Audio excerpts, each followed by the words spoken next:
Alrighty, howdy y'all. Hope y'all are having a fantastic day. Today we got back, biceps, and forearms, the last one before we head back to America. And as always, we are going to rock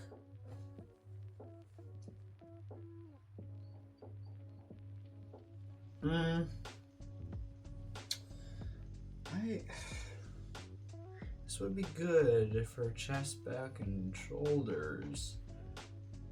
But this one's got a bigger back. Yeah, we're gonna rock this one today. So, but anyways, let's see, what is it? So today I think we are going to start with some underhand pull downs, either that or the wider grip lat pull downs rather than the one I normally use, just because I feel like I should switch it up because I'm not switching it up that much. So yeah, that's probably what we're gonna be doing. I just gotta get the workout shirt on, and then I gotta fill up my pre-workout. Then after that, we'll be heading on over to the gym. I'm around 178 pounds now, and that's still really heavy for where I want to be, but it's nice to be below 180 for first time in a long time. So really looking forward to getting down to below 170, and then eventually, hopefully, below 160. I think 155 or so maybe is around my lean muscle mass, something around that line. But yeah, besides that, I'm gonna fill up on the good old sour blue rise pre-workout and head to the gym. So yeah, I will see y'all at the gym. All right, to start out this back, bicep, and forearm day, we have got underhand pull downs. I haven't done them in a bit because I was kind of loving those single arm lat pull downs, but I figured I should variate it. Is variate a word? Varietize it for today. And as you know, this is the last pull day here in Australia. So figured might as well end with the workout that we were doing pretty much the most often in terms of back workouts, and they went pretty well. It was a little bit heavier at that 60 kilos, and I believe I only do it for this first set, but I've got the wrist wraps on, feeling good, pulling nice and controlled, making sure to get fully extended, getting that stretch in that lat, and really being able to take out the grip and forearm out of consideration to the mind. Now, this pull day was a little rough because you'll see that when I get to lat pull downs, I use a different grip. I wanted to kind of go a bit wider, or at least more of like the normal grip, and the stereotypical lat pull down bar that they have has duct tape at the end, so I didn't want to use it because I didn't want to feel like uneven. So I ended up using a different bar, which I guess I could just cover this when we get there.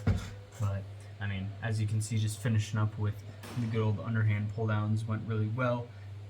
60 for the first, then down to 57.5, didn't quite get them, so I had to move down to 55 for the last, but nothing wrong with that. And moving on, we've got some Bayesian cable curls. Now I actually so there's two wow, my hair is like, where's my hat at?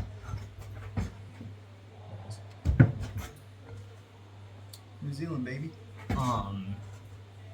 There's two cable setups where there's two cables a part of one machine, and the machines are close together. So the two cables that are of different machines that are closer than the same cables on the same machine, if that makes sense. So I like using the closer ones a little bit, so I got to do that here. However, someone else wanted to use two cables at a time, so I moved over because the other one didn't open up. So I only used the closer ones for this, but I just felt like in terms of the positioning of my arms that having the closer together grips was better, and I could feel it a bit more in my biceps. And I also really want to focus on making sure that the elbows aren't moving too much. Obviously, a little bit of movement is pretty much going to be necessary for the lift, but as long as it's not really exaggerated, so it's not turning into a chest or shoulder workout, and I'm still feeling most of it in my biceps, that's kind of what I'm always looking for. And now here's the grip I was talking about. I should have gone with a wider grip, and I will say I do kind of use that hook grip as a bit of a crutch, because my right shoulder is loose, like in its socket compared to my left. So whenever, I don't know if it's really showing up in my videos, but whenever I go to do a lift, I'll usually go like this and roll it back like into its socket to get it like even. Well, when I have the non-hook grip, where I'm able to kind of just hook in, when I have one like that's forward facing, it is a bit more like I feel it in a different spot on my right than I do on my left. And unfortunately, there I did, and that kind of threw me off the rest of the workout. I just wasn't feeling it. And then also moving on to single arm dumbbell preacher curl, I did end up starting with less than 16 kilos because this is my second bicep workout of the movement. Ended up starting with 15 kilos, which I didn't know they had 15 kilos until like recently. There's a weight rack that is like far, basically directly like behind where I am, far back by the cardio machines, that has more incremental dumbbells on it instead of going up by 2 kilos each time. But that's where I got the 15. I got a little bit. Sorry, I got a little bit of my dinner in my mouth. There we go. But I started with 15. I think I got it for all of my sets here. I do take a little bit longer to do this workout as it is 2 unilateral movements, but I would have to say these are probably my favorite workout. Like, I'm thinking about it because well, actually, the preacher curl machine that's going to be in my hometown gym that I'm going to when I get back to America for the first like month before I go back to my campus is like the preacher curl machine there sucks. Like, it's so high up for my arms. It's kind of hard to explain, but like when I'm holding it, like resting on the pads, my elbows are getting like pulled up off the pads because it's so high up. And then when I go down, it just doesn't work out that well, so I probably won't be using it while I'm there. But I still do think I like these single arm dumbbell curls more than the machine preacher curl, which is saying a lot because I really like the machine preacher curl. As you can see, the weight today for these, and I don't know if it was just because it was my second workout of them, or like second bicep workout, but they were just not it. The weight was not there today, unfortunately, but it happens to the best of us. And rounding things off, we're moving on to the forearm workouts. I got that longer bar I was talking about for the reverse curls, and I'm gonna be honest, doing it, it's like I'm not really going much wider than I would with the shorter bar anyways, so it's probably honestly just less clunky and less awkward to just be using the short bar rather than grabbing this long one. But it still worked out pretty well. I was a little disappointed with how much I was having to pause in between each rep here. I fixed it in my next 2 sets when yeah, I did the same weight, so I was making sure that I wasn't taking as much pause. And another thing I've noticed a little bit in some of my movements, I'm not controlling that descent as much. I want to control that too. I don't want to just be pulling it up and let it fall. Like, controlling the movement the entire way through is like what's really important. And of course, like, I know these things and I like do it most of the time. I have the window open. I don't know if you can hear the birds, but they're being loud. But I do tend to sometimes, I'm not perfect.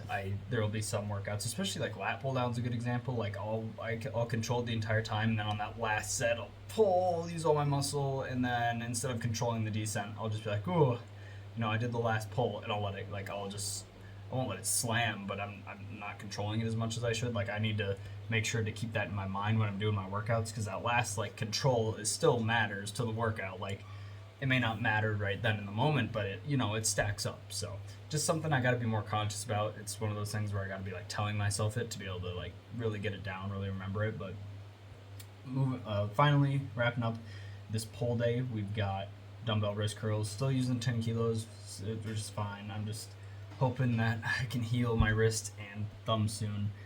But with these, I've been trying to do how I saw Jeff Nipper do them. I don't know if it's necessarily the best way to go about them, but it looked pretty good and it felt pretty good too, like I was burning. But it's where you kind of let it go, and then you also extend it at your fingertips, and then you curl your fingertips up as you roll it up into your wrist. And I can do it for my left, but I can't do that for my right, because when I have my fingertips extended with the weight on it, it hurts my wrist. So I'm really hoping I can figure out what to do with my wrist, because it has not been healing. I've been wearing my brace at night, and that's been helping a little bit, but just throughout the day it goes back to being like not as great. But when I wake up, it feels fine.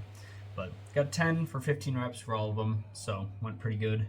And now here's the last posing day of pull, and it just went okay. Like I said, after those lat pull downs, the rest of the workout was just meh, and I was really feeling the imbalance from my right shoulder and my left shoulder.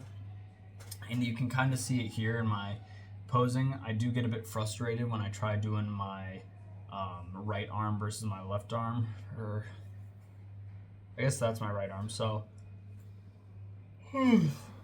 I just feel the difference, and it just isn't feeling as good. It's not feeling even. Mainly when it comes to pulling my lat out from the left side, I feel like I'm not able to like pull it out as far as I am my right side, just because of that. Like again, it's hard to explain. It's just something I've had for a while, but it makes it really annoying to feel like even on especially on back workouts and shoulder workouts where my shoulder's more loose, like especially rows too. Rows is a big one because like my right one will be pulling more than my left, and it's just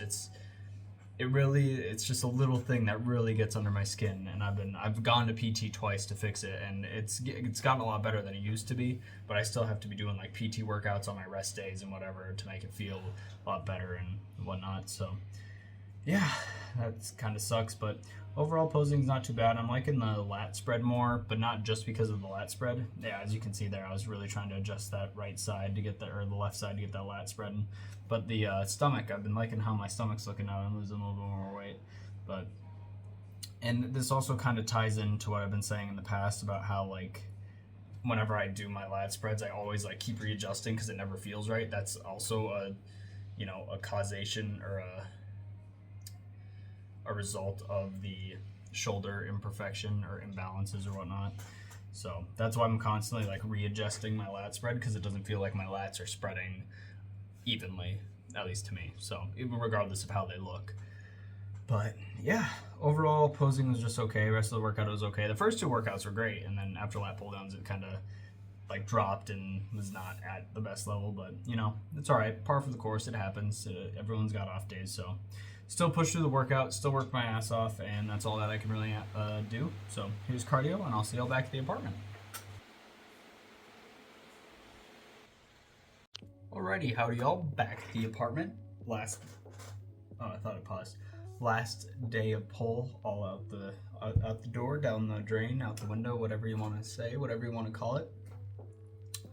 And yeah, today I got, in the time of that video, I'd gotten a haircut. Although, if you can tell, I don't add any gel in it right now, obviously, which is why it's not as, smexy. But I got my haircut, and I love the style of my hair. But, I feel like I've already talked about this in another video, so maybe I won't go over it. But I should have asked for the top a little bit shorter. But, oh well. Yeah. Anyways. I don't got much to talk about at the end of this video, honestly. It's just, as of the time of me recording it, because obviously I'm behind. Oh, I guess what I should say is, since I'm packing up to go, because we go to Sydney tomorrow, and I have to have all my stuff packed to go, obviously, because after we go to Sydney, we got a day and a half in Sydney, and then we're flying home.